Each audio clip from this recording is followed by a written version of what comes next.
بسم اللہ الرحمن الرحیم۔ اللہ تبارک و تعالیٰ کے عظیم نام سے آغاز کرتے ہیں جو بہت مہربان نہایت رحم والا ہے۔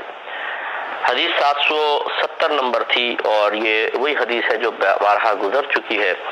کہ حضرت عمر فاروق رضی اللہ تعالیٰ عنہ نے حضرت سعد رضی اللہ تعالیٰ عنہ کو اہل کوفہ کی شکایت پر کوفہ کی گورنری سے معزول کر کے اپنے سامنے بلایا اور آپ سے پوچھا کہ سنا ہے لوگ یہ کہتے ہیں کہ آپ نماز صحیح نہیں آتے، تو آپ نے فرمایا کہ ایسا نہیں ہے، میں ویسی نماز پڑھاتا ہوں جیسے میرے آقا صلی اللہ علیہ وسلم نے نماز پڑھائی، ہر اس چیز کا خیال کرتا ہوں، پہلی 2 رکعتوں کو طویل کرتا ہوں، آخری 2 رکعتوں میں قرآن نہیں پڑھتا ہوں۔ اس کی وضاحت میں کر چکا ہوں کہ الحمد پڑھتا ہوں لیکن دعا کی نیت سے پڑھتا ہوں، اور کسی ایسی چیز کو ترک نہیں کرتا جس کو میں آقا صلی اللہ علیہ وسلم کی اقتداء میں اختیار کیا ہو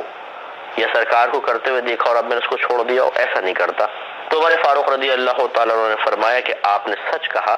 اور آپ کے ساتھ یہی گمان تھا یا آپ کے ساتھ میرا یہی گمان تھا؟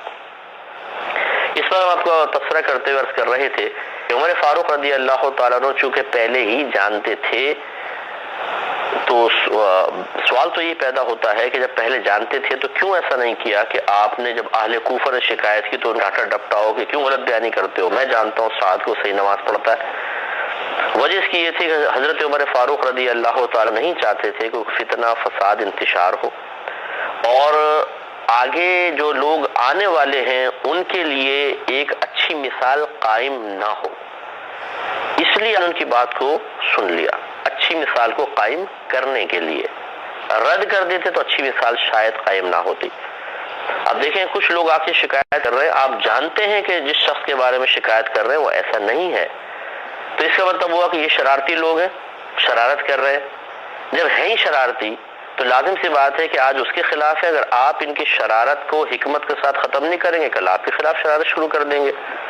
اور وہ زمانہ ایسا تھا، وہ دور ایسا تھا کہ اس میں پھر فتنہ انتشار ہو جاتا۔ تو آج کل تو بہت ایسا سسٹم ہے نا کہ بہت جلدی چیز کو ریکور کر لیا جاتا ہے، لیکن اس زمانے میں پھر اگر بالفرض انتشار پھیل جائے تو باغیوں کو پکڑنے میں فوجیں جانا، پھر مقابلے، پھر بہت ہی مشکل ہوتا تھا ان فتن کو دبانا۔ اس لیے حضرت عمر فاروق رضی اللہ تعالیٰ عنہ کے پاس جب شکایت آئی تو آپ نے اپنے گورنر کو معزول کر کے سامنے بلایا۔ اس طرح ان کی حوصلہ افزائی ہوئی کہ ہاں بھائی، اگر ہم نے کسی بڑی شکایت کی ہے تو ہمارے مرکز کی طرف سے، دارالحکومت کی طرف سے، اسلام کے دارالحکومت کی طرف سے کوئی ایک قدم اٹھایا گیا ہے۔ ایک بڑے کو بھی محاسبے کے لیے سامنے بٹھایا جا سکتا ہے، اور جب بڑے کو بٹھایا جا سکتا ہے تو ہمیں تو بدرجہ اولیٰ بٹھایا جا سکتا ہے۔ تو ان کے دل میں خوف پیدا ہوا، رعب پیدا ہوا، دبدبہ پیدا ہوا۔ عمر فاروق رضی اللہ تعالیٰ عنہ اور ہمارے جو اسلامی طرز حکومت ہے اس کی اہمیت مزید ان میں بیٹھی، اور وہ بغیر فتنہ انتشار کے کہ اب کس چیز کو بیس بناتے، وہ فتنے کے لیے چلے گئے۔ اس طرح وہ سب دب گیا۔ اب اچھی مثال کیا قائم ہوئی؟ اچھی مثال یہی قائم ہوئی کہ آئندہ زندگی میں بھی اگر کوئی ہو سکتا ہے حضرت سعد رضی اللہ تعالی عنہ کا تو کوئی قصور نہیں تھا، لیکن یہ ہو سکتا ہے کہ آپ کسی علاقے کے لوگوں کو کوئی عہدہ دیں اور وہ اس عہدے کا ناجائز استعمال کر رہے ہوں، تو ہمارا اسلامی طریقہ یہ ہے کہ لوگوں کی شکایت پر اس شخص کو بھی آپ سامنے بٹھائیں گے اور اس کا محابہ کریں گے۔ تو اب ایک اچھی مثال یہ قائم کی کہ سامنے بٹھایا، ایک صحابی رسول ہیں اور حضرت عمر جانتے ہیں کہ وہ ایسے نہیں ہیں، کویسچن کیے ہیں، ایک باقاعدہ انکوائری ہوئی ہے اور اس میں مثبت جواب کے اوپر حوصلہ افزائی کی گئی ہے تاکہ آنے والی نسلوں کے لیے ایک اچھی مثال قائم ہو جائے کہ جب حضرت سعد رضی اللہ تعالیٰ عنہ کا عام لوگوں کی شکایت پر محاسبہ ہو سکتا ہے تو پھر قیامت تک آنے والے ہر حاکم کا محاسبہ ایک عام آدمی کی شکایت پر ہو سکتا ہے۔ اب یہ ہمارے ہاں یہ چیز نہیں ہے، یہ ختم ہو گئی ہے۔ ہمارے اسلامی جو ماحول ہے، مجھے بڑا افسوس ہوتا ہے کہ ہم لوگ اس میں بہت پیچھے ہیں۔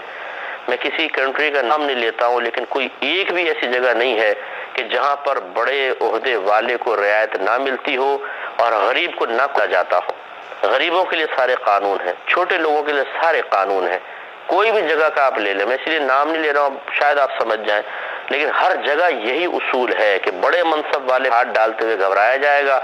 اور چھوٹے منصب والے کو بیچارے کو کچل دیا جائے گا۔ یہ ہمارا اسلام کا طریقہ نہیں ہے۔ اس کے برعکس آپ دیکھیں کہ یہ چیزیں باہر کے لوگوں نے، غیر مسلموں نے اختیار کر لی ہیں۔ ان کے ہاں یہ ضرور ہے کہ اگر بڑے سے بڑا عہدے والا، بلکہ ان کے ہاں تو ایک تربیتی نظام ہی ایسا بنا دیا ہے کہ اگر کسی علاقے میں سورش ہو گئی، غلطی ہو گئی، خرابی ہو گئی تو بڑا شرمندہ ہو کے خود بخود استعفیٰ دے دیتا ہے کہ ٹھیک ہے میں اس کو ایکسیپٹ ہوں،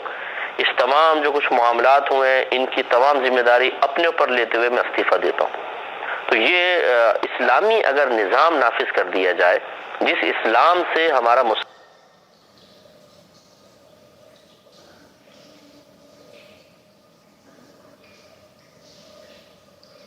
اللہ ثم معاذ اللہ نفرت کا بعض اوقات اظہار کر رہا ہوتا ہے، یا نفرت کا زبان سے اظہار نہیں کر رہا ہوتا تو اس کا عمل ظاہر کر رہا ہوتا ہے کہ کم از کم یہ اسلامی پابندیوں کو پسند نہیں کر رہا، چاہے خواص میں ہو چاہے عوام میں ہو۔ ہم بعض اوقات خواص کے بارے میں تو بہت بول رہے ہوتے ہیں، خواص سے مراد حکومتی جو عہدیداران ہیں، لیکن خود نے آپ کو بھول رہے ہوتے ہیں کہ اگر وہ اسلام پر عمل نہیں کر رہے تو ہم کون سا عمل کر رہے ہیں۔ اس لیے سوچنا چاہیے دوسرے پہ تنقید کرنے سے پہلے کہ خود کیا ہیں اور ہم کیا ہیں، یہ ہمیں سب کچھ سوچنا چاہیے۔ تو بہرحال اگر یہ اسلام صحیح طریقے سے نافذ ہو جائے تو ایک ایسا خوبصورت معاشرہ ہمارے وجود میں آئے گا کہ جس معاشرے کی جھلک اگر آپ کو دیکھنی ہو، یعنی کہ ایسے اچھے معاشرے کی جھلک، تو یا تو نبی کریم صلی اللہ علیہ وسلم کے دور میں چلے جائیں اور اس کے بعد جو حضرت عمر فاروق وغیرہ کے دور رہے ہیں، اور یا پھر آج آپ چلے جائیں باہر کے ملکوں میں، وہاں جا کر دیکھیں کہ ان لوگوں نے وہ اسلام کا نام نہیں لیں گے۔ وہ کیوں لیں گے اسلام کا نام؟ لیکن جو ہماری اسلامی طرز حکومت ہے اس کو انہوں نے بہت اچھے طریقے سے غور کیا ہے، واچ کیا ہے، ہمارے قوانین کو دیکھا ہے، پھر ان قوانین سے اپنے قوانین بنا کر بعینی اس تعلیم کو اپنا قانون کہہ کے نافذ کیا ہے۔ آج وہ اس کی برکات حاصل کر رہے ہیں۔ اور جہاں انہوں نے ہمارے اسلامی قانون چھوڑ کر اپنا قانون بنا کے چلے، وہاں وہ بھی پھنسے ہوئے ہیں۔ مثلا وہاں پر زجر و توبیخ کو منع کیا جاتا ہے، ماں بچوں کو مار نہیں سکتے، ٹیچر بچے کو مار نہیں سکتا، اگر پولیس والے کسی مجرم کو پکڑیں گے اس کو ماریں گے نہیں، مار نہیں سکتے، پکڑیں اور لے آئیں۔ ہاں اگر وہ حملہ کرے تو کر سکتے ہیں، اگر حملہ نہیں کرے تو ہمارے یہاں تو پولیس والے پکڑ کے ذرا دو چار اگر دوڑایا نا پولیس والے کو، وہ پکڑے گا ذرا جا کر تو پہلے 4 5 6 چانٹے مارے گا تاکہ وہ بھاگ دوڑ کے جو غصہ ہے وہ اترے، پھر وہ اس کو لے کر آئے گا۔ لیکن وہاں ایسا نہیں ہے، وہ پکڑیں گے، ہتھکڑی لگائیں گے، لے آئیں گے۔ اگر کسی نے مجرم کو مارا جبکہ اس نے حملہ نہیں کیا، خلاف قانون ہے، اور وہاں ہر جگہ کیا لگے ہوا ہے کہ پولیس بھی کسی کا پیچھا کرے گی تو پولیس وین پہ کیمرہ لگا ہوا ہے۔ اگر آپ نے دیکھا ہو ڈاکیومنٹریز وغیرہ آتی ہیں چینلز کے اوپر اس کی، کہ ان کے ہر چیز میں کیمرہ ہوتا ہے کہ اگر پولیس والوں کی طرف سے بھی کوئی خطا ہوگی تو وہ بھی کیمرے کے اندر آ جائے گی۔ اگر مجرم آبجیکشن کرتا ہے، اعتراض کرتا ہے کہ جس نے مجھے مارا ہے، پیٹا ہے، کیمپ پہ دیکھیں گے، اگر واقعی یہ ثابت ہو جائے تو پولیس والے کو سزا ملے گی۔ یہ ہے وہ نظام جو ہمارا اسلامی نظام ہے۔ تو یہ میں آپ کو بتا رہا تھا کہ بعض چیزیں ہٹ کر کی ہیں، مثلا مجرم کو نہیں مارنا ہے تو اس سے کیا ہے، جرم پنپتا ہے۔ پتہ ہے کہ چوری کروں گا پکڑا جاؤں گا، مار پیٹ تو ہوگی نہیں، تھوڑا سا اندر رکھیں گے باہر نکل آؤں گا، اس سے ان کی حوصلہ افزائی ہو جاتی ہے۔ اسی طرح بچے شیر ہو جاتے ہیں، بدتمیز ہو جاتے ہیں، ماں باپ سے بدتمیزیاں کرتے ہیں، اپنے ٹیچر سے بدتمیزیاں کرتے ہیں جن سے وہ خود شان ہے۔ تو وہاں پر بھی اگر وہ اسلامی قوانین کو تھوڑا سا نافذ کر دیں تو پھر یہ بھی ان کے لیے ایک بہت ہی بہترین چیز ہو جائے گی۔ لیکن بہرحال میں سمجھا رہا ہوں بات کہ ہمیں یہ سوچنا چاہیے کہ ہم مسلمان ہیں، الحمدللہ قرآن کو مانتے ہیں، اللہ تعالیٰ کو مانتے ہیں، رسول کو مانتے ہیں، لیکن جب اسلامی تعلیمات کے نفاذ کی باری آتی ہے تو ہم بیاریت سی محسوس کرتے ہیں۔ اور ہر شخص بعض اوقات یوں تو ہوتا ہے کہ ہاں یار اسلام نافذ ہونا چاہیے، لیکن جب حقیقی نفاذ کی باری آتی ہے تو پھر وہ بھی اپنے نفس کو اور شیطان کی طرف جب دیکھتا ہے تو وہاں شدید مخالفت کا سامنا ہوتا ہے کہ نا بابا زندگی بہت تنگ ہو جائے گی، تو وہ بھی پھر صحیح طریقے سے اس کے لیے ساتھ دینے کے لیے تیار نہیں ہوتا ہے۔ بہرحال تو اس کا وبال پھر دنیا میں بھی بھگتے ہیں اور آخرت میں اللہ تعالیٰ کو اگر منظور ہوا تو ہم تو رحم کی دعا ہی کرتے ہیں۔ اس لیے بہترین طریقہ یہی ہے، ہم آپ کو صرف اس یہ بات آگے تو میں عرض کر رہا ہوں، بہترین طریقہ یہ ہے کہ انسان یہ نہ دیکھے کہ وہ کیا کر رہا ہے اور کیا نہیں کر رہا، وہ کیا کر رہے ہیں اور کیا نہیں کر رہے، کون اپنا حق پورا کر رہا ہے، کون فرض پورا کر رہا ہے نہیں کر رہا، بلکہ صرف محاسبے کی نگاہ اپنی ذات پر رکھ لے، میں کیا کر رہا ہوں۔ جو مجھ پر لوگوں کے حقوق ہیں جس کو ہم فرض سے تعبیر کریں، میں آپ پہ فرض ہے کہ حق ادا کریں، وہ پورا کر رہا ہوں، اور جو اللہ تعالیٰ نے مجھ پہ لازم کیا ہے میں اس کو کرتا ہوں۔ اسلام کو میں نے اپنے اوپر کس حد تک نافذ ہے، بس یہ اگر ہم محاسبہ شروع کریں، کم از کم اور کچھ نہیں تو ہم تو سنور جائیں گے نا، ہماری آخرت بہتر بنے گی، اور ہم اپنے ایک اچھے طرز عمل سے، کیونکہ اسلام جب نافذ کیا جاتا ہے تو طرز اچھی ہو جاتی ہے، رویہ اچھا ہو جاتا ہے، عادات و اطوار اچھے ہو جاتے ہیں، اس سے معاشرے کو کوئی فائدہ پہنچا سکیں گے، تو اپنا محاسبہ کر لے بہتر ہے۔ اگلے باب پر آتے ہیں کہ باب القراءۃ فی الفجر، نماز فجر میں قرآن پڑھنے کا باب۔ حدیث نمبر ہے 771۔ حضرت ابو برزہ اسلمی رضی اللہ تعالی عنہ کے بارے میں لکھا ہے، یہ حضرت سیار بن سلیمان اور رضی اللہ تعالی سیار بن سلام رضی اللہ تعالی عنہ کہتے ہیں کہ میں اور میرے والد حضرت ابو برزہ اسلمی رضی اللہ تعالی عنہ کے پاس گئے اور ہم نے ان سے نمازوں کے وقت کے متعلق سوال کیا۔ یہ حدیث پہلے بھی گزر چکی ہے لیکن یہاں کافی دور آئی ہے تو میں اس کی تھوڑی وضاحت کر دوں گا۔ تو ان سے پوچھا کہ نبی کریم صلی اللہ علیہ وسلم نے کن کن وقتوں میں نماز کس طرح پڑھی ہے، تو انہوں نے جواب دیا، انہوں نے بتایا کہ نبی کریم صلی اللہ علیہ وسلم ظہر کی نماز سورج کے زوال کے وقت پڑھتے تھے، یعنی جب سورج درمیان میں آ جاتا ہے، جب ڈھلنا شروع ہوتا ہے تو زوال کا وقت سٹارٹ ہو جاتا ہے، تو یعنی اول وقت کے اندر کل زوال کا وقت ختم ہوا، ظہر کا وقت شروع ہوا اور سرکار نے پڑھی ہے، یہ انہوں نے بتایا۔ اور عصر کی نماز اس وقت پڑھتے تھے جب کوئی شخص مدینے کے آخر سے لوٹ آتا تھا، یعنی اتنی جلدی پڑھ لیتے تھے کہ اگر کوئی کنارے پہ جا کے واپس آئے تو عصر کا وقت اب بھی باقی ہے۔ اور اس وقت یعنی فرماتے ہیں کہ جب کوئی شخص مدینے کے آخر سے لوٹ آتا تھا اور اس وقت سورج چم رہا ہوتا تھا، کہتے ہیں اور میں بھول گیا، یہ راوی کہتے ہیں میں بھول گیا کہ مغرب کے متعلق انہوں نے کیا کہا تھا، یہ میرے ذہن سے نکل گیا۔ کہتے ہیں اور آپ عشاء کی، پھر وہ یاد آیا کہ عشاء کا کیا کہا تھا، عشاء کا ذکر شروع کر دیا۔ کہتے ہیں اور آپ عشاء کی نماز میں تہائی رات تک کی تاخیر میں کوئی پرواہ نہیں کرتے تھے۔ تہائی مینس پہلا تیسرا حصہ، اگر رات کے 3 حصے کر لے تو پہلا جو تیسرا حصہ ہے اس میں سرکار نماز ادا کرتے تھے،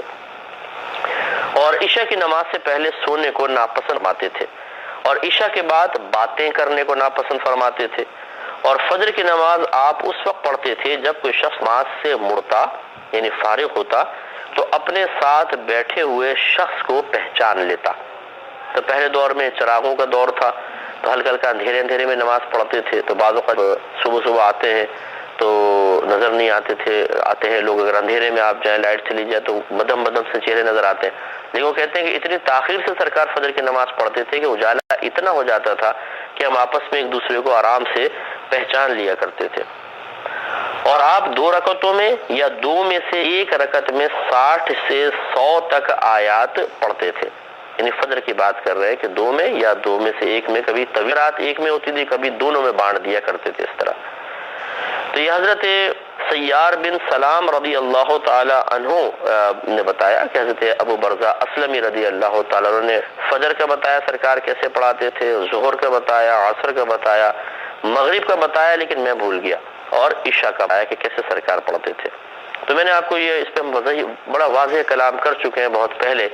کہ یہاں پر یہ کہتے ہیں کہ صبح اتنی دیر سے سرکار پڑھتے تھے کہ اچھا خاصا اجالا ہو جاتا تھا، یہ فقہ حنفی کے عین مطابق ہے کہ فقہ حنفی مردوں کے بارے میں یہی کہتا ہے کہ تاخیر سے ذرا فجر پڑھے کہ اجالا ہلکا ہلکا ہو جائے، یعنی کہ سورج طلوع ہو جائے، یعنی اتنے کہ 40 سے 60 آیات اگر پڑھ کر آدمی نماز ختم کر لے اور پھر پتہ چلے کہ مثال کے طور پہ امام کے وضو میں کوتاہی تھی، دوبارہ وضو کا اتنا پڑھ سکے، جیسے مثلا سورج طلوع ہونے سے پہلے مطلب 20-25 منٹ پہلے نماز ختم ہو جائے، اتنی تاخیر ہونی چاہیے۔ ظہر کے اندر جو انہوں نے ذکر فرمایا وہ یہی ہے کہ جیسے سورج ڈھلے فوراً نماز پڑھ لو۔ ہم کہتے ہیں کہ جب بہت زیادہ مطلع ابر آلود ہو، آسمان پہ بادل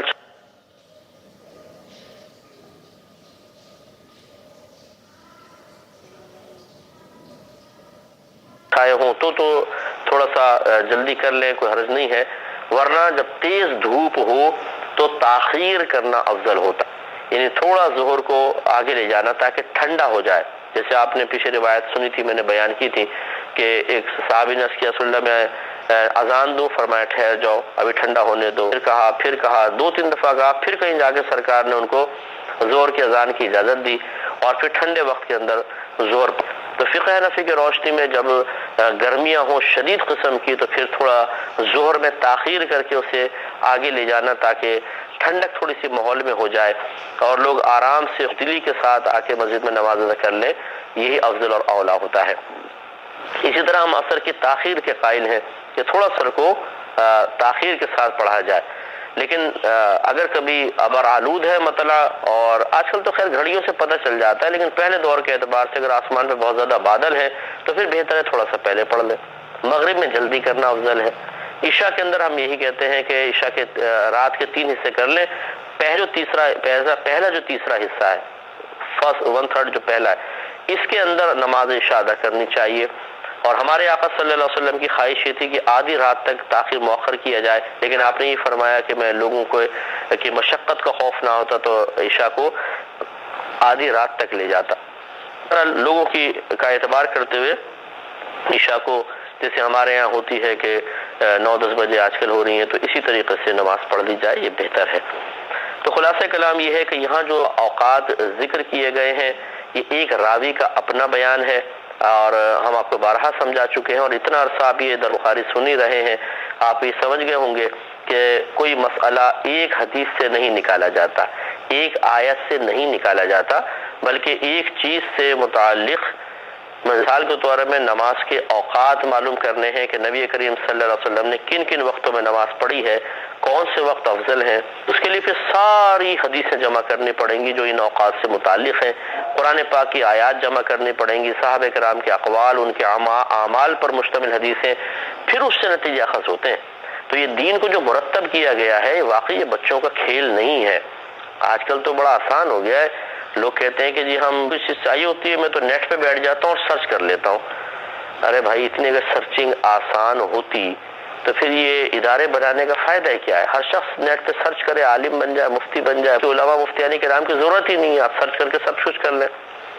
لیکن یاد رکھیں آپ کتنے ہی سرچ کر لیں آپ کو کبھی اپنے علم پر اعتماد نہیں ہو سکتا. اگر مطلب آپ خود عالم نہیں ہیں کتنے ہی سرچ کر لیں، آخر میں پھر بے اعتمادی، ایک خوف اور ڈر کہ پتہ نہیں میں نے صحیح نتیجہ مرتب کیا ہے کہ نہیں کیا، یہ ہمیشہ آپ کے ساتھ رہے گا. آپ کو ایک ایسے عالم دین کی، ایک ایسے مستند اور ماہر مفتی کی ضرورت ہمیشہ رہے گی کہ اگر آپ نے کوئی صحیح نتیجہ بھی نکالا ہے تو جب تک وہ اس کی توثیق اور تائید نہیں کر دے گا آپ کو اطمینان حاصل نہیں ہو سکتا. اس لیے علماء کا وجود انتہائی ضروری ہے، اور علماء کو اتنا حقیر اور مری نہ سمجھیں، انہیں اپنے لیول پر نہ لے آئیں کہ جیسے آپ چند ویب سائٹس کا سرچ کر کے کوئی مسئلہ نکال لیتے ہیں، بالفرض اپنے ضرورت کا مسئلہ آپ نے دیکھ لیا تو آپ یہ گمان کریں کہ اب علماء کی کیا ضرورت رہ گئی، میں تو خود نکال لیتا ہوں. تو یہ جو آپ نے نکالا ہے یہ صحیح بھی نکالا ہے کہ نہیں نکالا؟ علماء کا بڑا مقام مرتبہ ہوتا ہے. آپ کبھی رہے ہمارے ساتھ تو ہم آپ کو بتائیں کہ 12-14 علوم انتہائی گہرائی کے ساتھ پڑھے جاتے ہیں اور پھر پڑھائے جاتے ہیں، سمجھائے جاتے ہیں. اس کی اونچ نیچ، قرآن و حدیث کے بہت سارے علوم میں گہرائی کے ساتھ قرآن سمجھا جاتا ہے، حدیث سمجھا جاتی ہے. تب کہیں جا کے ایک انسان مسئلہ صحیح اخذ کرنے، حاصل کرنے کی صلاحیت اپنے اندر بیدار کرتا ہے، ورنہ نہیں ہو سکتا ہے. اس لیے سمجھنا ہوگا. اللہ تعالیٰ سے دعا ہے کہ رب کریم ہم نے جو کچھ سنا اس پہ عمل پیرا ہونے کی توفیق عطا فرمائے. اور میں گزارش کروں گا آپ سب سے کہ آپ خود بھی درس بخاری دیکھیں اور کم از کم 1-2 دیکھنے والوں کو اور بنائیں، ترغیب دیں. انشاءاللہ جو آپ سیکھ رہے ہیں وہ بھی سیکھیں گے، آپ کے لیے ثواب جاریہ ہوگا. اللہ تعالیٰ عمل کی توفیق عطا فرمائے. آمین. وآخر دعوانا ان الحمدللہ رب العالمین.